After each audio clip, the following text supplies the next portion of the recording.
हमारे सभी पाठकों को प्यार भरा नमस्कार। तो दोस्तों, आज की कहानी है मेरा हाथ छोड़ो माँ, बहू के आते ही तुम तो बदल गई। नई दुल्हन निहारिका कुछ रस्मों के बाद सोफे पर चुपचाप बैठी थी। तभी बड़ी ननद गीता बोली, अरे तुम्हारी माँ ने तुम्हें कुछ बताया नहीं है? नई दुल्हन के खेल रस्म के बाद अब तुम्हें घर की सभी बड़ी महिलाओं के पैर छूकर शगुन देना होगा। चलो उठो, सभी को देरी हो रही है। बुआ, चाची जी लोग को तो निकलना है, वरना बाद में हमें सुनाएंगे बहू के मायके से तो कुछ आया ही नहीं। निहारिका को याद आया उसकी माँ ने विदाई के समय एक पर्स में अलग से लिफाफे बनाकर रखे थे, ये बोल के कि जब भी कहा जाए तब निकालकर बड़े बुजुर्गों के पैर छूकर दे देना। दीदी सुबह से एक ही साड़ी पहन रखी है इसने, सब क्या सोचेंगे? नहीं, बहू के पास साड़ियाँ नहीं है। आप तो तुम्हारे घर वालों को अच्छे से जानती हो, कैसी कैसी बातें बनाती है ताई। चाची लोग एक काम करते हैं, निहारिका की साड़ी बदलवा देते हैं। आखिर इतनी साड़ी चढ़ाई है, लोग भी तो देखे हमने कितनी महंगी बनारसी सिल्क की साड़ियाँ भेंट की है हमारी माँ ने। हाँ तो सही कहती है छोटी, चलो निहारिका, मैं तुम्हारे लिए भारी साड़ी और जेवर निकालती हूँ, वही पहनकर पैर छुआई की रस्म करना। दोनों नंदों की बात सुन निहारिका चुपचाप अपने कमरे में चली गई। जेठ की गर्मी में जहाँ अच्छों का पसीना छूट जाते हैं, वहाँ सोचो नई दुल्हन के क्या हाल हुए होंगे।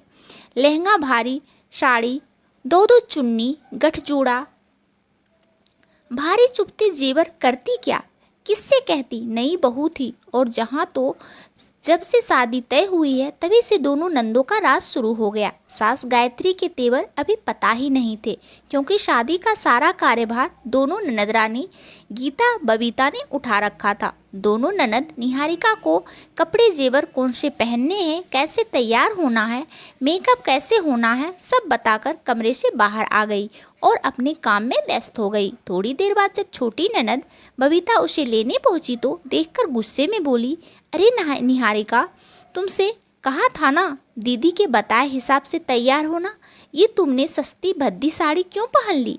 देखते ही समझ में आ रही है तुम्हारी मायके से आई क्या है। देखो ये मायके का लगाव वहीं छोड़कर आओ, ससुराल के नियम अपनाओ। नहीं, दुल्हन को अच्छे से हैवी साड़ी पहननी चाहिए। इतने में गायत्री जी कमरे में पहुंची और बोली, अब जो है जैसा है ठीक है, सब चुपचाप नीचे चलेंगे, जो भी बात है बाद में देखी जाएगी। और बहू तुम बहुत सुंदर लग रही हो, चलो। इतना सुनते ही बबीता चुप तो हो गई, पर मन ही मन कसमसा गई। जब निहारिका सबके साथ बैठी तो गीता भी गुस्से में थी। निहारिका बड़े ध्यान से सबके पैर छूकर लिफाफा थमा रही थी। इतने में गीता बोली, अरे ये हमारी दादी माँ हैं, इनके पैर घुटनों तक दबा दबा कर पड़ो, बहुत आशीर्वाद मिलेगा। और ये दोनों बुआ भी बहुत बड़ी हैं, इनके भी पैर अच्छे से दबाओ, ये नहीं कि सिर्फ घुटना टच किया और हो गया। गायत्री जी दोनों बेटियों को देख रही थी, कुछ अलग ही रंग ढंग हैं दोनों के। तभी निहारिका उनके पैर छूती है तो वे झट से उसे गले लगाकर कहती हैं, आज से मैं तुम्हारी सास से ज़्यादा माँ हूँ, किसी बात की चिंता मत करना। उसके बाद उसने गीता दीदी के पैर छुए। बबीता की तरफ बढ़ ही रही थी कि गायत्री जी बोली, इसकी शादी भले ही तुमसे पहले हुई है, पर ये तुमसे छोटी है, इसके पैर नहीं गले लगो। और मैं चाहती हूँ गीता भी अपनी भाभी के गले लगे, ताकि प्यार और अपनापन बना रहे। ना चाहते हुए भी दोनों ने निहारिका को गले लगा लिया। अगले दिन बहू की पहली रसोई होनी थी। कुछ मेहमान चले गए थे, मगर खास लोग खाना खाने के बाद ही जाने वाले थे। गीता बबीता ने दोनों निहारिका को रात को ही खाने का मेनू समझा दिया और कहा, वैसे तो उमा तुम्हारी मदद कर देगी, मगर मीठा तुम्हें खुद ही बनाना है। और हाँ, पूजन से पहले चौकी में कुछ भी जूठा गंदा नहीं होना चाहिए, ध्यान रखना। हमारी माँ ने हमें बचपन से ही सख्ती से नियमों में रखा है, इसलिए हम समझा रहे हैं। अगर तुमने रसोई में कुछ भी गड़बड़ की तो बहुत डांट पड़ेगी, इसलिए सावधान रहना। अपनी नंदों की बात सुन निहारिका जैसे बुखला सी गई। इतनी सख्ती, हे भगवान, सोचा था पढ़े लिखे लोगों का घर है, कुछ तो छूट देंगे, मगर यहाँ तो 100 साल पुराने रूढ़िवादी रीति रिवाज आज भी चल रहे हैं। जब से इस घर में आई हूँ, नहीं होता वो नहीं होता, ये नहीं कर सकते हैं, इतने सारे नियम आखिर कैसे घर में मेरी पार पड़ेगी। मैं तो सुमित से कह दूंगी, निभाने दो तुम्हारी माँ बहन को ये नियम, मुझे लेकर दूसरे शहर बस जाओ, मुझे नहीं रहना ऐसे सिरफिरों के संग। निहारिका सुबह जल्दी उठ गई और पहली रसोई बनाने के लिए, या यूं कहें रात भर उसे नींद ही कहाँ आई थी। जैसे रसोई में पहुंची, साफ सफाई चल रही थी। गायत्री जी बोली, इतनी जल्दी उठ गई? अभी तो 7 बजा है, साफ सफाई करवा रही हूँ। 9 बजे भी खाना बनना शुरू किया तो 12 बजे तक आराम से निपट जाएंगे। वैसे भी यहाँ लंच 1 से 2 के बीच ही किया जाता है। अब वो क्या कहती कि आपकी दोनों महान बेटियों ने जो धमकी दी थी, उसी को सुनकर पूरी रात बेचैनी रही और सुबह नींद जल्दी खुल गई। फिर भी बोली, मम्मी जी कोई काम हो तो बता दीजिए, अभी निपटा दूंगी। और मीठे में क्या बनेगा? तुम इतनी चिंता मत करो, जाओ जाकर अपने कमरे में आराम करो, थोड़ी देर में चाय भिजवाती हूँ, उसके बाद जब कहूँ तब आ जाना। सास की बात सुनकर चुपचाप निहारिका अपने कमरे में चली गई। सुबह के 11 बज रहे थे। बबीता ने सोचा, चलो अब रसोई का मुआयना किया जाए। दोनों रसोई में पहुंची तो चीख उठी, निहारिका ये क्या कर रही हो? अभी तो भगवान को भोग लगाना है और तुम रसोई के कोने में बैठकर ठूस रही हो। यही सब सिखाया तुम्हारे माँ बाप ने? बाप रे, ये सब माँ ने देख लिया तो पता नहीं क्या होगा। तभी रसोई में गायत्री जी आ जाती हैं। अरे क्या हो गया तुम दोनों को? बहू से ऐसे बात क्यों कर रही हो? माँ, सब कुछ तुम अपनी आंखें से देख लो, फिर हमसे पूछना मत। अच्छा, तुम दोनों चलो यहाँ से, मुझे तुमसे कुछ ज़रूरी बात करनी है। और निहारिका बेटा, तुम आराम से खाओ और कमरे में जाकर तैयार होकर आओ। हाँ, तुम्हें जो पसंद हो वो साड़ी पहन लेना, गर्मी बहुत है, जो कंफर्टेबल हो वही पहनना। बोल अपनी दोनों बेटियों को अपने कमरे में ले गई। तब गुस्से में बड़ी बेटी गीता चिल्लाई, मेरा हाथ छोड़ो माँ, बहू के आते ही तुम तो बदल गई। देख नहीं रही वो क्या क्या कर रही है? आप बहू से डरने लगी, उसकी मर्जी से काम करेगी तो कल को 8-8 आंसू रोओगी। अरे हम तो तुम्हारी मदद ही कर रहे हैं, इस घर के नियम समझा रहे हैं कि बहू को कैसे रहना चाहिए, ये बता रहे हैं, और एक तुम हो उल्टा सीधे किए जा रहे हो। हम दोनों बहनों के लिए तो इतना अनुशासन रखती, आज खुद का अनुशासन खुद ही भूल गई। देखो तुम्हारी बहू ने चौका जुठाकर कर दिया, कुछ लिहाज भी नहीं है। हमने तो एक बार आपकी गैरहाजिरी में मैगी बना ली थी, कितना डांट फटकार की थी आपने, और आज बहू कटोरी भर भर के खा रही है, उसे रोका भी नहीं जा रहा, उल्टा आप हमें चिल्ला रही हैं। आप तो दोगली निकली माँ, हमें आपसे ये उम्मीद नहीं थी कि बेटियों के लिए नियम अलग और बहू के लिए नियम अलग रखोगी। छोटी बेटी गुस्से से बोली, बल्कि लोगों के घर में तो बेटियों को पूरी आज़ादी दी जाती है, मगर आप और आपके कड़े नियम कभी हमें चैन की सांस नहीं लेने देते थे, और आज आप अपनी बहू को इतनी छूट दे रही हैं, देखकर तो मेरा खून खौल गया। वो तो भगवान की दया रही, हम दोनों को ही इतनी अच्छी ससुराल मिली। छोटी तो अपने पति के साथ बाहर रहती है, मैं सास ससुर के साथ रहती हूँ, मगर वो मुझे माँ बाप से बढ़कर प्यार देते हैं, हर तरह की आज़ादी दे रखी है। कपड़ा हो या खाना पीना, कहीं भी रोक टोक नहीं करते, कहीं आती जाती भी हूँ तो पूछते भी नहीं। सच, मायके से ज़्यादा सुख मिले हैं हमें ससुराल में। दोनों की बात सुन गायत्री जी बोली, मेरी प्यारी बच्ची हो, मैं कुछ नहीं बदली, तुम खुद देखो, जब हम शिफॉन जॉर्जेट की साड़ियों में घूम रहे हैं तो उसको इतनी भारी बनारसी सिल्क क्यों पहनना?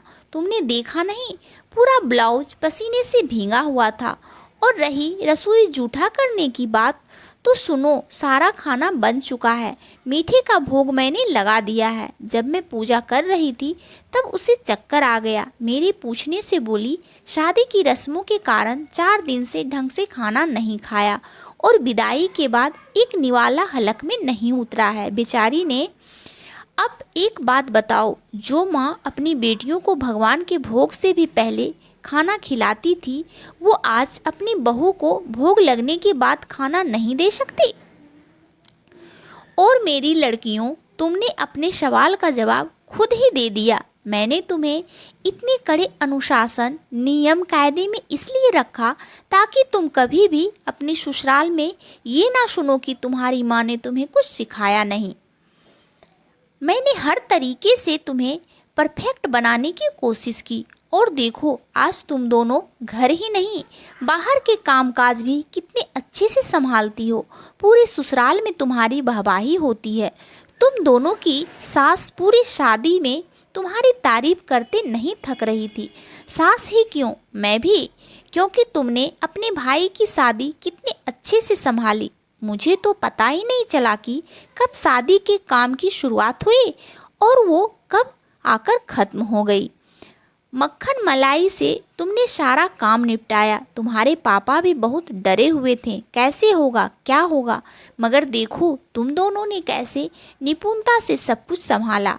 इसमें तो कोई शक नहीं, तुम तो मेरी दोनों बेटियां सर्वगुण संपन्न हो। मगर अब जो तुम दोनों कर रही हो उसके दूरगामी परिणाम घातक साबित हो सकते हैं।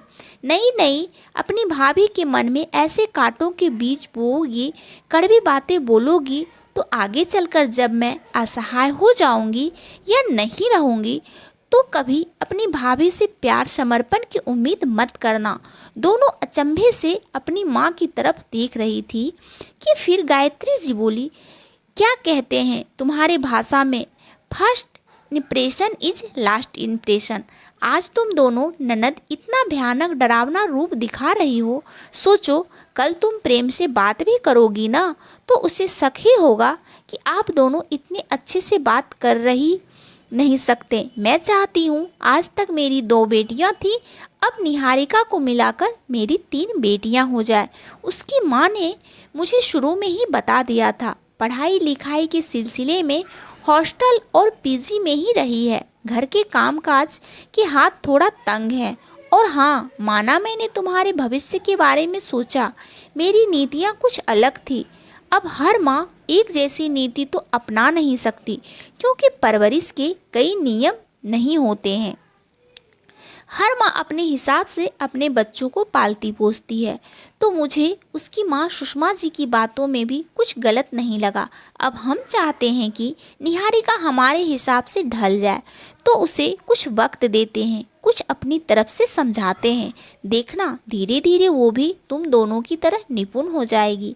मगर अचानक से उससे इतनी उम्मीद करना, बात बात पर टोकना झगड़े का कारण बन सकती है। इसलिए संयम से काम लेते हैं। हम तीनों मिलकर उसे अपने घर परिवार के नियम के बारे में धीरे धीरे समझा देंगे। मुझे पूरा यकीन है, जैसे तुम दोनों सीखी वैसे वो भी सीखकर एक दिन मेरी दोनों बेटियां की तरह परिवार में सामंजस्य बैठा लेगी और हर जगह वाह वाह लूट कर ले आएगी। गीता बबीता दोनों एक दूसरे की तरफ देखती है। माँ की बात तो पहले भी सोने की तरह खरी थी, आज भी खरी है। ठीक ही तो कह रही है, हर जगह एक जैसी परवरिश नहीं होती।